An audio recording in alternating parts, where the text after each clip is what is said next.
There are many patterns that I look for. But if we're going to rewire your brain essentially and give you new patterns, then we have to understand which patterns are you currently running. And so I'm going to share 4 out of the many patterns that I use and look for to help a person pattern interrupt and rewire thoughts, emotions, and behaviors, reprogram the nervous system to new thoughts, behaviors.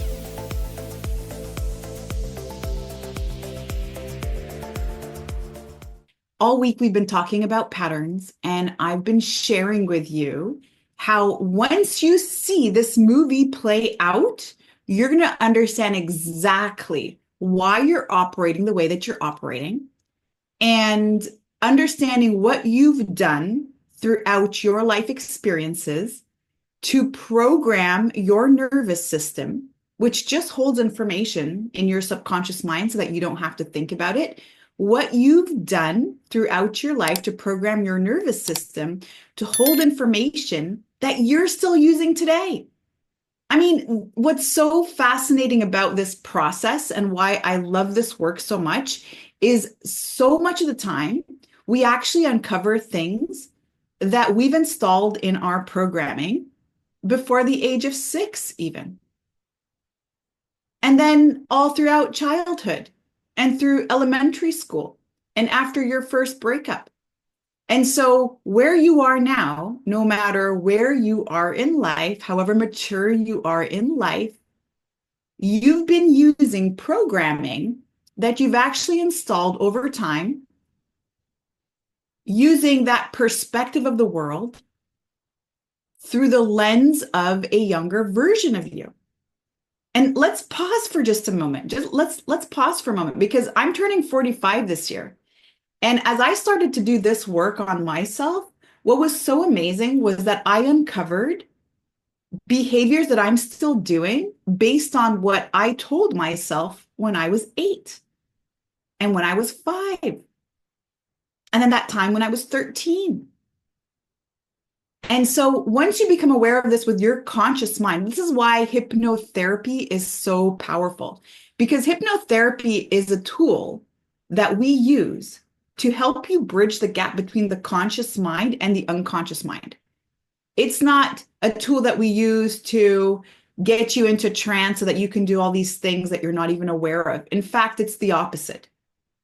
It's a tool that you use for your own healing, where you can access information that you weren't even aware is governing all of your actions right now.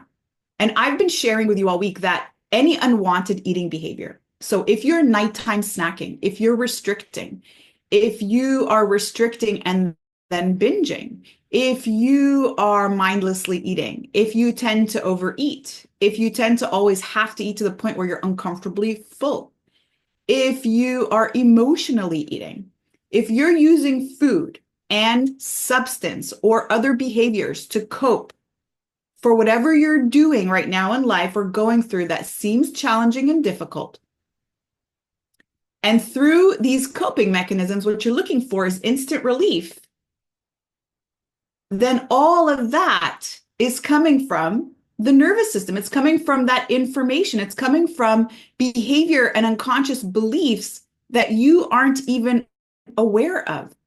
And so hypnotherapy helps you become more aware of this information. It helps you understand why you keep self-sabotaging. It helps you understand, why do I keep getting in the same patterns with men? Why do I keep getting into these same relationships?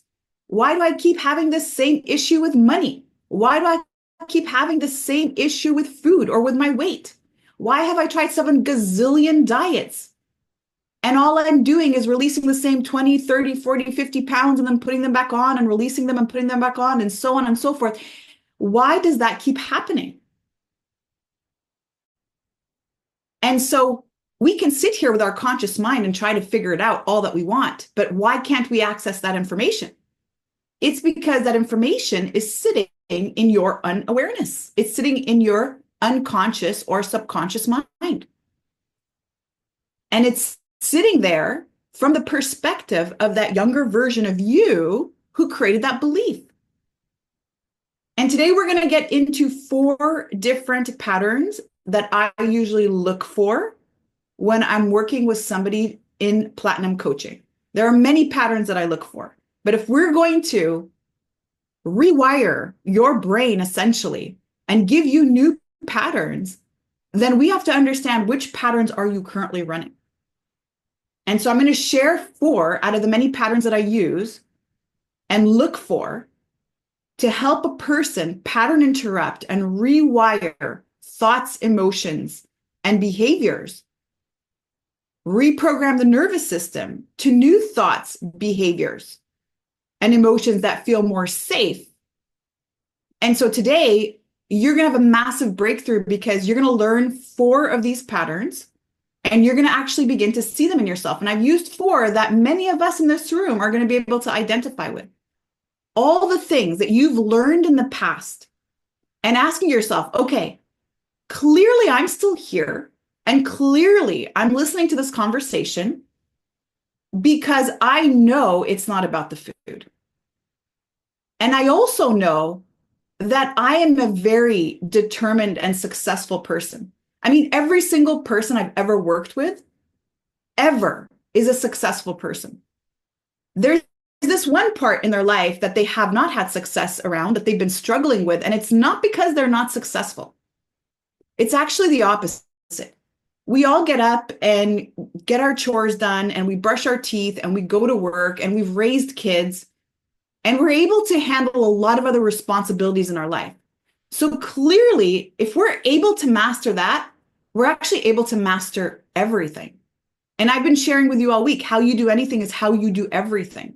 If you're able to create success in one area of your life, if that's your relationships, or if that's your career, or if that is your family environment, if that's your friendships, if you're able to create success in that area and you know what it's like to be disciplined and regimented and have a routine and feel really excited and proud of these different areas of your life, then I'm going to tell you right now, you can do it too.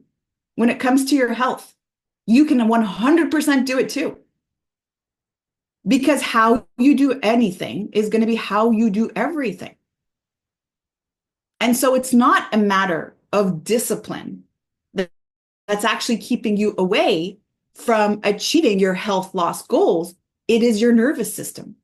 And that's what's different about my relationship with money or my relationship with others and my relationship with my health. Because my body is not a machine. It's not an Excel file. I can't just calculate things and expect my body to respond. And that's why the whole calorie concept BS does not work out. I am not a mathematical formula. I have thoughts and I have emotions and I have hormones. And I have gut health that can either be in a position that can optimize my results and help me get to where I want, or it can be an inhibitance to where I want to go. And so we can't look at our health and our bodies in the same way that we can look at our finances and our bank account, because it's not just in and out. That's why you can't just calculate your macros and get the results that you want for a long period of time. If you have emotional dysregulation, if your nervous system is wired for survival and you've been wiring it for survival this whole time, it's all it's ever known. Your baseline is protection mode. Your baseline is send out 20 fire trucks to every small little fire to put out.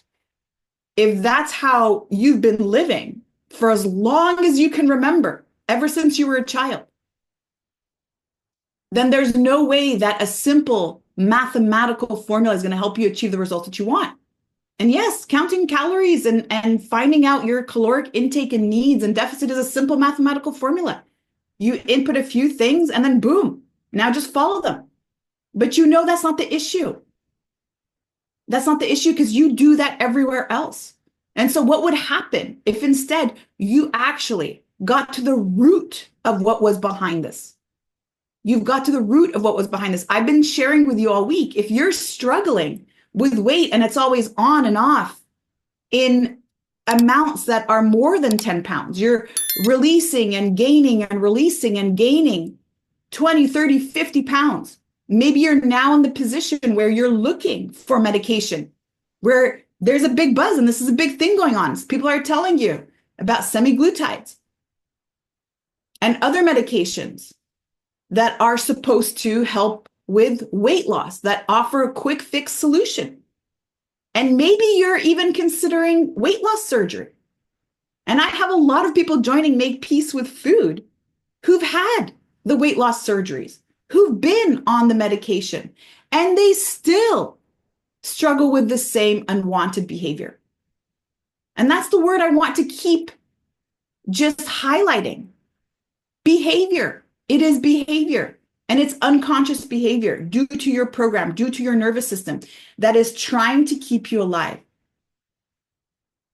that is going to favor slow metabolism, that's going to favor high sugar in your body, that's going to favor you doing less and you storing more. And so that's the big, impactful moment that I want to have for you today. And the way that we're going to do this together is we're going to learn 4 patterns, and then I'm going to bring you through a process. And I'm going to help you uncover which pattern you keep putting on repeat. And you, by the way, may find that you have one or more of these patterns. It's not just one, but I'm going to share with you common patterns. And again, these are unconscious beliefs. You, through these unconscious beliefs, have programmed your nervous system to feel unsafe around certain things. And you are always triggered into this pattern anytime there is that feeling of unsafety, which I shared can come from something someone said to you, something you saw, something that reminded you of something. It could come from traumatic experiences. It could come from food scarcity. And that's why it's so important also to be surrounded by a group of like-minded people. And I have this one rule of life, like this, and if you know me well, you know, and you've heard me say this so many times. My rule in life is I don't take advice from anyone who hasn't already done it or who isn't in the process of doing it themselves. That's just like my rule, because everyone's got advice and everyone's got something to tell you about what you should and should not do. But the only people I'll actually sit down and listen to and receive what they have to say are the people who I see are already doing what I'm trying to do, or they've already done it. Because otherwise it's just talk. And that's the thing. If I've never done the thing that I want to do, then why am I taking my own advice? I'd rather be surrounded by those who've already done it in a different approach than all the ways I've always tried it, and be open to receive, because clearly there's something I'm missing. And I've been saying, and I will continue to say this, and it's amazing. It's amazing. I'm a very curious person. I'm a big, big, big nerd. I have to say, I'm always trying to learn something. And my whole life, I've been trying to understand, why is it that people know what to do, but don't do it? And my brother is a doctor in Ontario, and I've had this conversation with him. And he says to me, you know, Sherry, one of the things that really triggers me a lot as a doctor is when people come in and their diabetes has been out of control, and now we have to amputate, or they have kidney failure, and they haven't been managing their diabetes over time. And when they come to see me as a doctor, I'm supposed to help and fix. But I can't stand when they come to see me, and actually what I have to do is I have to have them leave with less of what they came in with. And that's really hard for me. And so we have this discussion all the time. I'm in the health and fitness space. I am into behavioral psychology. And as a doctor of osteopathy myself, I'm always super curious around why people behave in the way that they behave. And so when I ask him, why do you think that people know what to do but don't do it? And as a physician, his response is, well, people's nature is just lazy. And that triggers me so much, because it's not true. And I've actually started to talk to him about the nervous system and explain it to him. And he's like, this is insane. He's like, this makes so much sense, because actually my patients who come in, who they're struggling with weight and high blood pressure, and it just keeps going up, and they have high cholesterol. Some of them take their medications, some don't. Some people's conditions improve, others don't. And as I see them go through this, you know what? Everything that you're saying, I realize most of the time also they've got a lot of stuff going on in their life. They actually come in with a lot of stress. They're coming in to see me as a doctor, hoping that I can provide them some relief. And actually, a lot of them come in just to talk to me and don't know how to manage their stress, and they're burning out. And this is the reality of what's going on. And so I value allopathic medicine because I've had surgery on my back twice. And if it wasn't for that, I wouldn't be able to walk and move and do a lot of things that I am so grateful to be doing today. And at the same time, there's something missing. There's missing information, and nobody's talking about the nervous system. I haven't heard anyone talk about the nervous system in the way that I share. And I hear that from people who joined the program who've done all the things. How come this is the first time I hear about this? And I had somebody on my last rapid release masterclass who said, you've been talking about the nervous system and digestion. And I'm like, I've never heard this before. Let me see. And so then I went on Google and I asked Google, all right, tell me about the nervous system, Google. And I couldn't believe that the stuff came up about cortisol and about slowing down metabolism and how there's fat storage in the midsection. But what was missing was thoughts and emotions and behavior, and how it related with food, and how it related with struggle with weight, and how it related with sabotage and trauma and all of these things. And by the way, if ever you hear anywhere online anyone saying protection mode and safety mode, that comes from here. I have trademarks right now on all of these terms, on make peace with food, on the community, on all of these terms, because it's that powerful. And I only wish I discovered this years ago, decades ago, when I first started my career. Not only to be able to help others, but also myself. I struggled with this myself. I triggered my own nervous system into this. And so that's why I'm so passionate about it. That's why I want to teach you about it. I want this information to get out there, and eventually to be able to teach the teachers, to educate the coaches so that they understand that their client isn't just lazy, as the fitness world thinks, or just not motivated, or still need to find their why. It's not about their why and all that BS. No. I've never met anyone who doesn't want this. Like, raise your hand if you don't want to feel healthier and sexier and feel better about yourself and feel lighter in your body. Of course, everybody wants to feel this way. It's like, raise your hand if you don't want to feel more financially free and relaxed. Same thing. Everybody wants that. Everyone wants health. Everyone wants wealth. Everyone wants joy. That's what we all want. And so it's clearly not a sign that we're not motivated and disciplined. It's clearly a sign that we've got brakes on. And that's the difference. You can find strategies to increase your wealth. One of my friends teaches on crypto. I've learned so much about him. It's all strategy. But you can't take strategy and apply it to your body. That's a living, breathing being with an emotional mind, with a spiritual mind, with an energetic mind, with a physical mind. You can't just apply a formula. You have to understand that all of your experiences throughout life have brought you to where you are today. And the reason you are behaving in the way that you are today has everything to do with that and what you've stored. And that's your operating system. The 4 patterns that are going to maybe spark some awareness in you today and hopefully bring you to a breakthrough moment. We've been talking about watching your triggers all week, watching the dysregulated emotion, seeing what you do to generally escape this emotion, and how this traps you into your unwanted eating or drinking or smoking, etc. cycle, and what's actually happening. But before we do that, there was a really important question that came up yesterday. And this question is a question I actually get often, which is, well, you keep saying that we can't restrict, and you keep saying that food scarcity is actually a trigger to protection mode. So when we restrict our foods, when we're counting calories, when we're trying to really have a lot of control around our food, it actually triggers the nervous system to binge eat.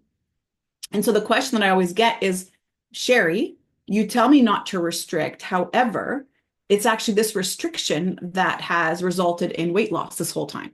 Like the reason why I've lost weight is because I've restricted. And if you tell me suddenly that I'm not supposed to restrict, then I'm so worried. I am so worried that I'm going to gain all that weight that I lost. Like the reason why I'm not gaining more weight right now, or I feel like my weight is in control, is because I'm being very careful with food. And this is an important question to address because again, if it feels very counterintuitive, doesn't it? Wait a minute, I'm going to release weight when I stop restricting. And this is an answer that is really important to address because many people, and I see many people start intuitively eating. And this is kind of one of the rules to intuitive eating. Intuitive eating is no food limits, all food is good, eat whatever you want. And that's the thing. When my nervous system is triggered into protection mode, and right now, the goal of my body and the system that it's in is to make sure that there's always blood sugar available. So I've got a lot of cravings. And so if I just start intuitively eating, then I will think that the cravings coming from my nervous system is actually my intuition. It's what my body needs. And so it's a double-edged sword at first, I will have to say, because what you have to do, number one, when you stop restricting, is you're going to start to notice the difference between mind hunger and body hunger. And mind hunger is that chatter. It's really urgent. It's generally asking you to have something that is very high in calories. It generally follows a emotional response or some sort of emotion that drives you to that. Whereas actual body hunger, this is something you're going to have to tune back into. And you tune back into body hunger by noticing that hunger comes in waves, like actual physical hunger comes in waves. And physical hunger comes in waves. And not only that, but it's very open. What you want and what you desire is actually not so selective. It's not like, I need ice cream, I need chocolate. It's like, oh, sushi sounds good. Yeah, actually, so does like a nice plate of salad and with some salmon. That also sounds really good. So you're wide open when it's actual real body hunger. And when you're real body hunger, your body is not actually requesting or craving foods that are unnatural to it. And those are the processed foods. So when you have mind hunger, you're craving foods based on the chatter in your mind, based on emotions, based on the food actually being able to supply a lot of energy in a short amount of time. Whereas when it's real body hunger, it comes and goes. It is actually following a period of time where you haven't eaten or a long activity, and you're wide open. You're looking for something a little bit more savory. You're not actually looking for something sweet, and you're looking for an actual meal, not an urgent snack. And there wasn't an emotional trigger that brought you there. So that's number one. That's part of it. That's just a small part of that. Then the other thing too, what's so interesting is if we ask ourselves this question. All right, so right now I'm restricting, let's say, sugars and certain foods, and I've been watching my carbs because I'm trying to watch my weight gain and I want to make sure that I don't put on that weight that I lost. So let's say donuts happens to be one of those things. Okay. Let's say for you, donuts happens to be your favorite meal ever. Like it's your favorite food. You love donuts, all kinds of donuts. Donuts are the best. But because I've been on this diet for so long, I actually don't let myself have donuts. And so donuts actually, because you've created this restrictive mindset around donuts, what's actually happened with donuts is that they've now become very powerful. You've given them a lot of your power. Donuts now hold a power over you. They become actually a power food. And so what happens is if you would ever, let's say, give yourself full permission to have donuts, as many donuts as you wanted for lunch, breakfast, dinner, just donuts all week. If right now you said, okay, I'm no longer restricting and I get to eat as many donuts as I wanted, and I had donuts, as many as I wanted for breakfast, lunch, and dinner for the rest of the week, what do you think would happen by day two? What do you think would happen by day two? Yeah, probably the appeal of donuts would just no longer be there. Donuts would no longer hold a power over you.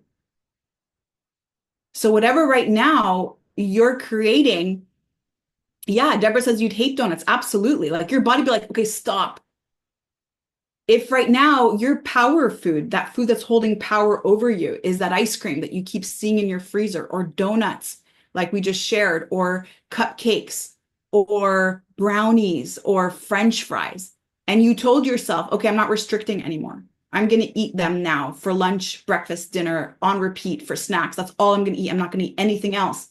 After a while, your body's like, ugh, like I can't do that anymore. Stop. Give me something else. And then guess what would happen to the appeal? It would no longer be there. You wouldn't care.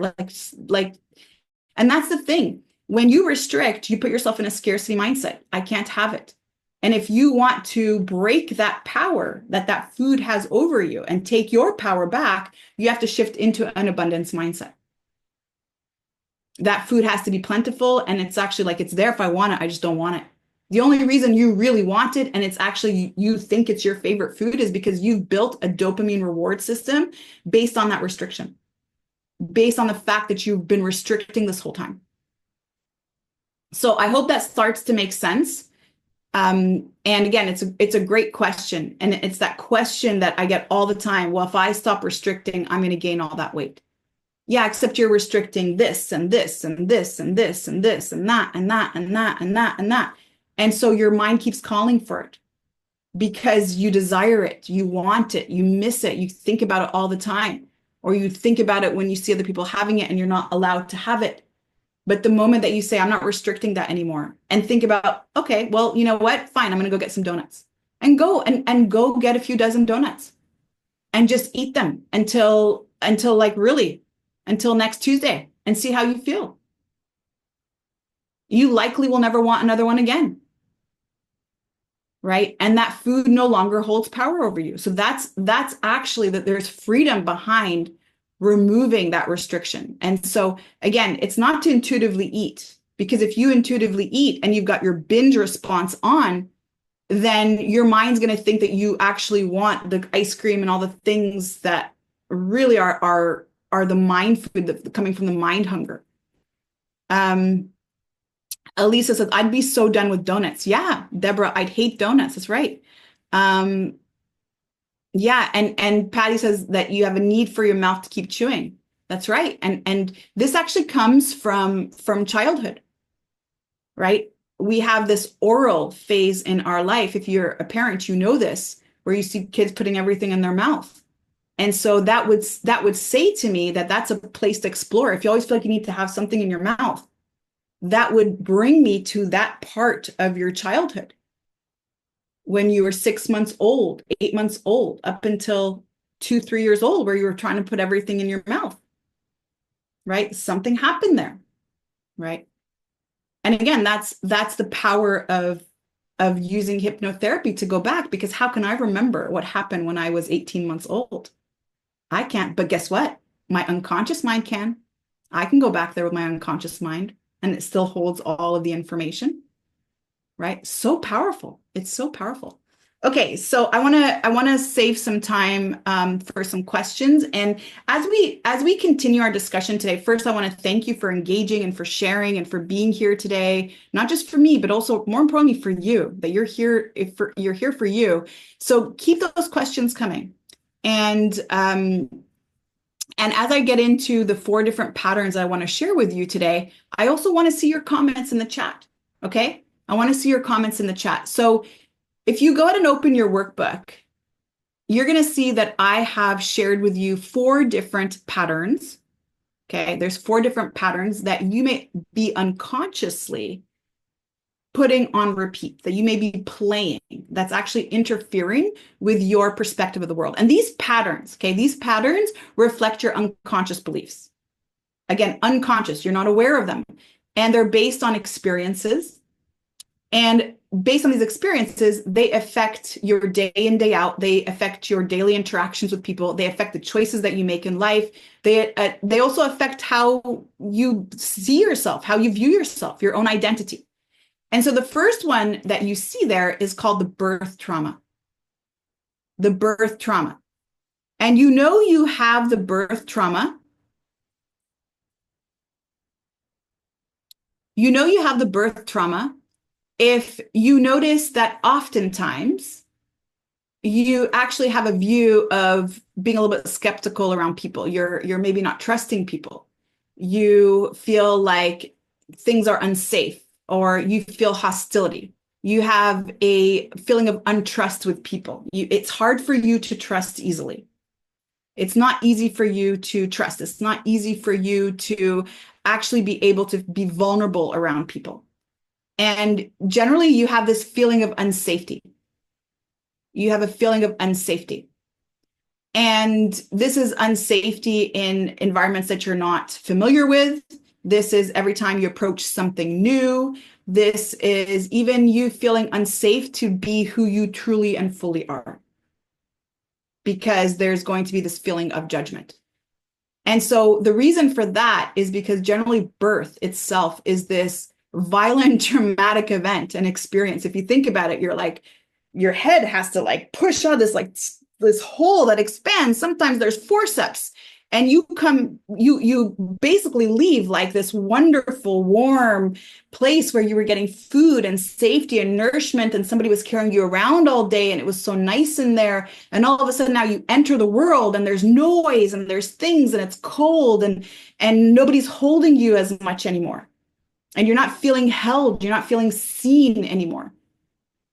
And so you have this unconscious belief that being out in the world has resulted in a lot of pain and a lot of loss and a lot of feeling of unsafety, essentially, because you've lost the warmth, you've lost the shelter, you've lost food, you've lost love.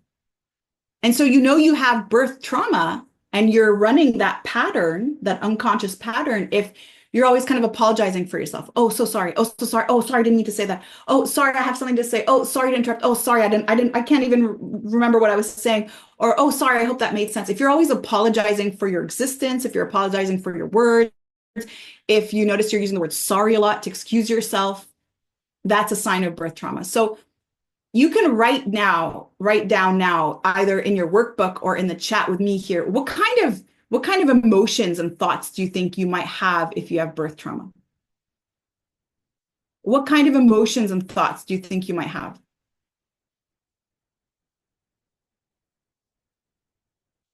What kind of thoughts? People are already resonating with it. Spot on. Yeah. Yeah, you feel not loved. Right. Right. And what emotions? Do you think you'd have joy, anger, sadness, fear? You'd feel unsafe, Lucy says. Yes, that's right. That's right. Yeah, you feel like you're never good enough. Yeah, so you'd have a lot of anxiety. You'd have a lot of fear, fear to try new things, fear to trust somebody, fear to try a new job, fear to go on a relationship, on a date, fear to be in a relationship, fear to be yourself. Elisa says it's hard to connect with those you care about the most. Yeah, it's even hard to say I love you. There's a consequence to that. You'd have fear of rejection, right? So all of these are things that you would notice as patterns. And I hope that this starts to bring your awareness too around your triggers, if you have birth trauma, noticing how it's easy to be triggered into that feeling of unsafety, or feeling skeptical around doing something, or being in your truth or in your element. That's right. Okay, good. And then next,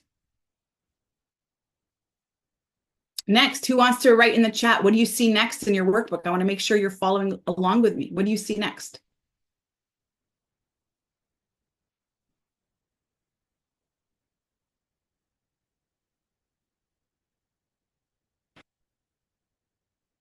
What's next?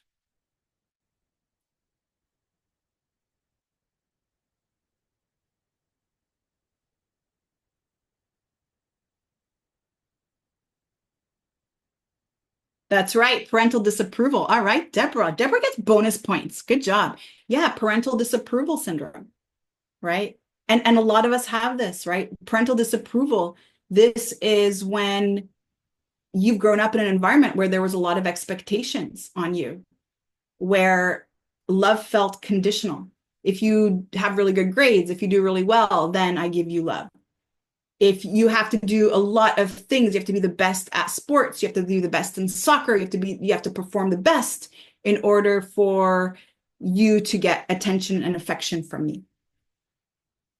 And what happens when we have these patterns that showed up in our childhood, where it was programmed in us that in order for me to get approval from my parents, in order for me to feel love, in order for me to feel seen, to feel heard, was only when I performed or I did really, really well. What ends up happening is we develop this sense of perfectionism. We develop a sense of perfectionism.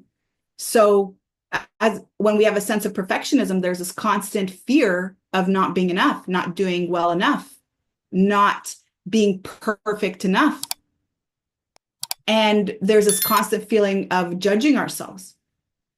In fact, reviewing a lot of the things that we did over and over again to make sure that it was good enough. Or there's also this constant feeling of like, I should have done this. I should have said it like that. I should have this. I should have done this. I should be here by now. I should have done this by now. I should have accomplished that by now. Shoulda, shoulda, shoulda, shoulda. So there's this constant feeling of being behind. There's this constant feeling of lack. It develops a scarcity mindset. And it also makes you feel like you're not enough. The things that you've been doing this whole time, it's not enough. And so what do you think the thoughts and emotions are? Yeah, and Deborah just said it, guilt about everything, 100%. There's guilt about everything.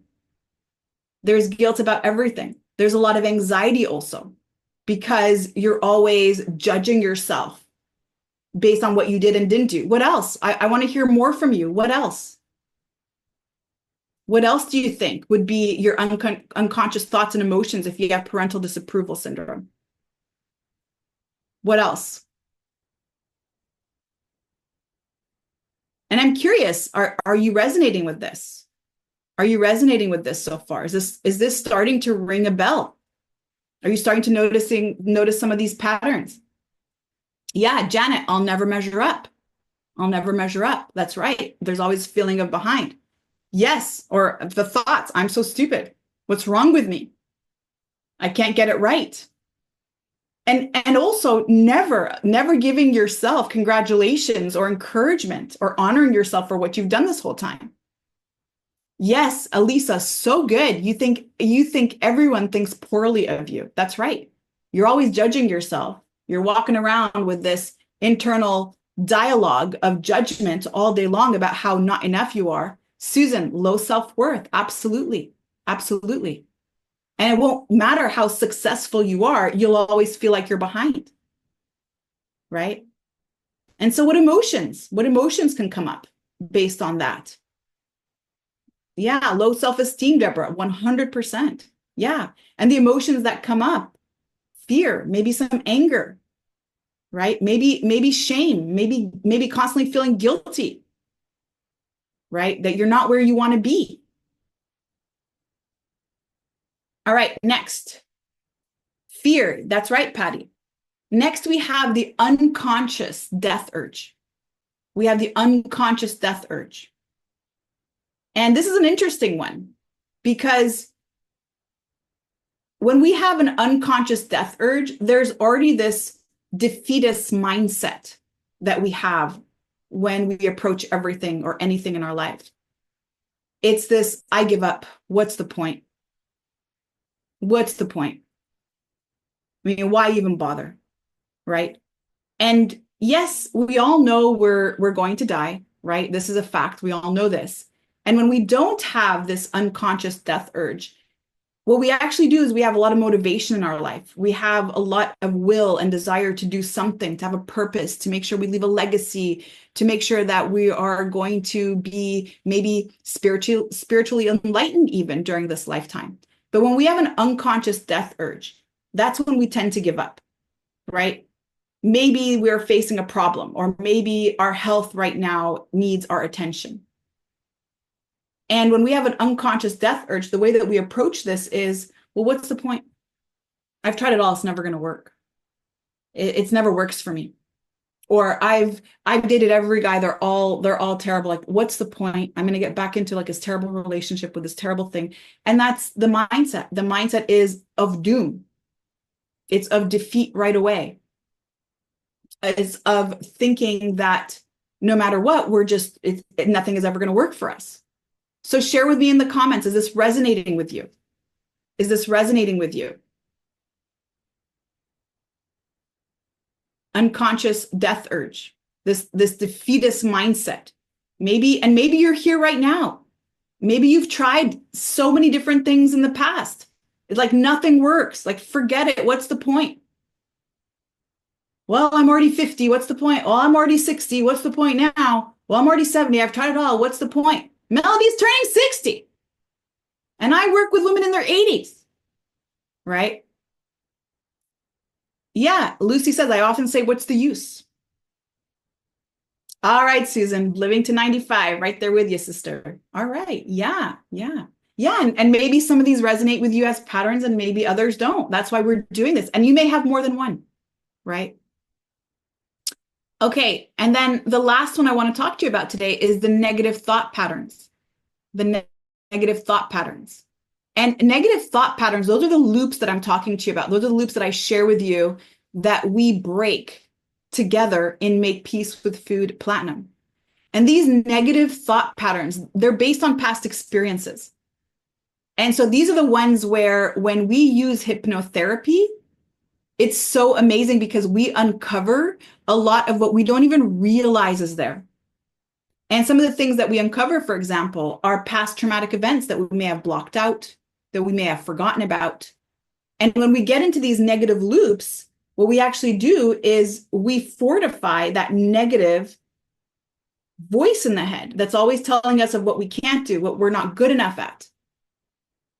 And some examples of negative thought loops too could arise from how we're even approaching our own health, our own body, and our own weight based on past traumas. And I see this a lot.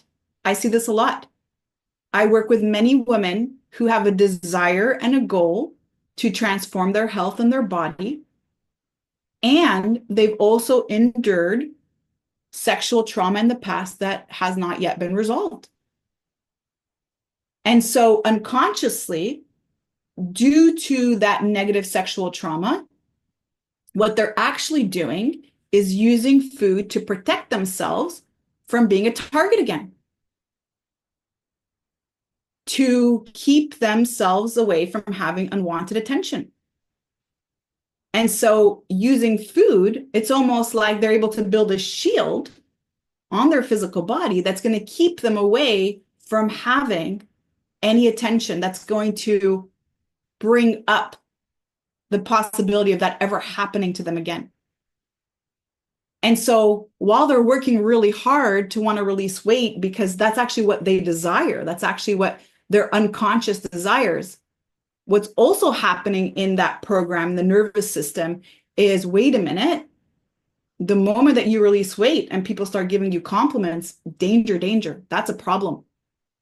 Now people are noticing you. Now people are seeing you. Now you're looking pretty good in that little black dress.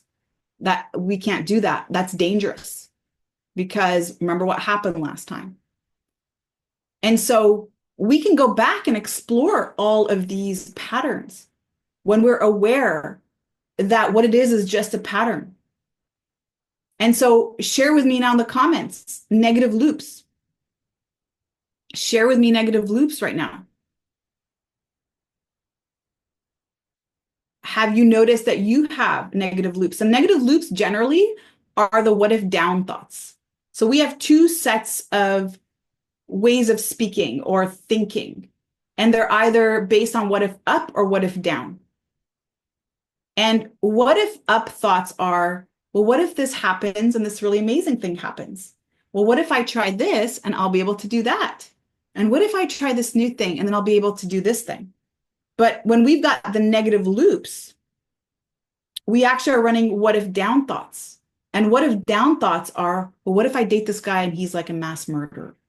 Or what if I invest in this thing and then I lose all my money? What if I try this thing and it ends up being whatever? What if I try this program and it never works for me? What if this and then this down thing happens? So you know you're in a negative loop when you notice that your mind is projecting those worst case scenarios. Remember, I told you that was protection mode on day one. And so we have this running in the background. This is actually one of the most common things based on our unconscious beliefs. Anytime that you have a what if down thought, it's based on an unconscious belief. And if you're here on day 5 and you've had an invitation twice now to just jump on a call and explore what platinum coaching could look like, and your thoughts are like, well, what if this happens and that bad thing's going to happen? What if I say yes to this and it's never going to work? Well, what if she says this and then it doesn't work for me? Well, what if that happens and then it's too hard for me? Well, what if that happens and I don't have the time to do it? And what if this and then, and those are your negative loops. Those are your negative loops. Those are your what if down thoughts. And the goal of your what if down thoughts is actually to keep you safe. It's to keep you exactly here. It's to make sure that nothing changes. Because what feels safer than the unknown right now is my current situation. At least I know it, I can predict it. But if I say yes to something, now I'm going into the unknown and there's fear and I can't predict, I can't control what might happen. Now my mind is going to find ways to try to protect me, to make sure that that doesn't happen. And those are what if down thoughts. And so I want you to sit in this as part of your homework assignment. And what's really, really going to be great about these next 2 days together, Saturday and Sunday, I'll be jumping on here for Q&A. There's going to be no new content. We're actually going to be reviewing all these things that we've done together over these last days. And I did have a plan to do a little hypno session with you today. And the questions were so good. And I really wanted to actually take the time to answer the question about, well, what would happen if I stopped restricting? Because this is one that comes up and I found it was so important to address. And what I would like to do together over the weekend is to not only give you an opportunity to get some spotlight coaching, but also to answer questions that you have about some of the things that have come up. I see, for example, Deborah saying, you mentioned the vagus nerve previous session, question mark. Deborah, I'd love to answer that. I'm just not sure what you're asking about the vagus nerve. And then you also say, I have negative thoughts a lot. My dad was like that. Yeah. And that could also be that birth trauma, right? That the world is an unsafe place. Everyone's out to get you. Everybody's terrible. Everybody's just, there's a negative benefit. There's some sort of gain for somebody else that's going to be in your advantage. And I totally get that because I actually grew up in that environment, right? People out to get us and just be careful and don't this and don't that and don't trust anybody and don't talk about this and it's constantly fear. It's fear-based, right? And so if we can uncover these patterns like I shared, it starts to make sense. Why is it that every time something comes close to triggering that thing, I find myself looking to cope? Because all of these patterns that I shared with you, they're all fear-based. They're all fear-based. So whether we spoke about the negative thought patterns or the parental disapproval syndrome or unconscious death urge or birth trauma, all of those are fear-based. All of them are fear-based because there's fear of an outcome that you won't be able to prepare for. And so when you're running these loops, what you're also telling your body is you always have to be prepared in case there's danger. In case there's danger. So I want to thank you so much for your time with me here today. I hope to continue to support your journey throughout the weekend. And Monday and Tuesday are really fun. You want to come in on Monday because Monday we are doing inner child healing. And on Tuesday, we also are going to do something really cool. And we're actually going to be doing another process together on Tuesday. And this is where I'm going to teach you some breathing techniques to help you regulate your nervous system. And if you have a couple minutes before you head out, Michelle's going to put poll question number 2 up. And if, again, if you have just a moment, it gives me some feedback around what you're receiving, what you're absorbing, and how this is going for you. So just curious again, was this helpful for you? Has this been helpful so far? Have you learned anything new? Is it somewhat helpful, but you would like a little bit more information on how to implement? And again, if you've been answering all week long, it's somewhat helpful, and I do actually need some support and I'm not really sure how to implement. And that's an opportunity. Well, what would happen if we got on a call and we just made it curious? What would happen if I got on a call with Sherry? I don't like, there's no outcome. So what would happen? Is this a right fit? Can this be the right program for me? Are we a right fit for each other? Whether that is the Make Peace with Food Platinum program, where I have a 12-month partnership with her and her team, or if I'm going to join her community where we get that group coaching and constantly get the support as well throughout the week and help me move towards my goal. So if you have a moment, just answer that. And that's awesome. I'm happy to have served you today. And thank you again for allowing me to do what I love most, which is to hold space for you and to see your transformation. So I'll see you then.